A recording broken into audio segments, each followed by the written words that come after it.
इहादे वर्तमान स्कूल पिला मन ले आसला गोटे बहुत बड़ खुशी खबर। जदि आपनकर पिला छुआ बेले स्कूल रे पढ़ुचन ताले ये वीडियोटा आपन लगे बहुत जरूरी।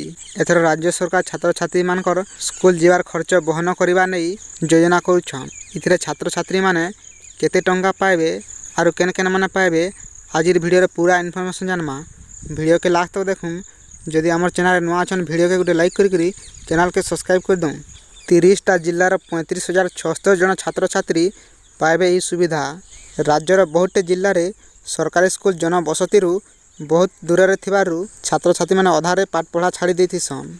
ई समस्या के दृष्टि रखी शिक्षा विभाग आरंभ करिछन गुटे नया व्यवस्था।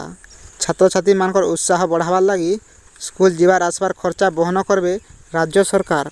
तार संग संग जेन छात्र छात्री मानकर स्कूल रे 75% प्रेजेंट रहितबा से मानको ई योजना रे आर्थिक सहायता मिलवा बोली ओसिबा पक्षरु कहा जाइछि। जदि पिला मानकर स्कूल रे 75% रु कम प्रेजेंट रहुचे ताले ई सुविधा पाई नि पारन छात्र छात्री माने। सेंता उच्च प्राथमिक रे पाठ पढ़िबार छात्र छात्री माने 5 किलोमीटर रु अधिका दूरतार स्कूल जाउथिले सेमानकु सरकार बहन करबे जीवार आसबार खर्चा। ई बाबद के नै करी वर्ष के गुटे छात्र 6,000 टंका लेखान पाइबे।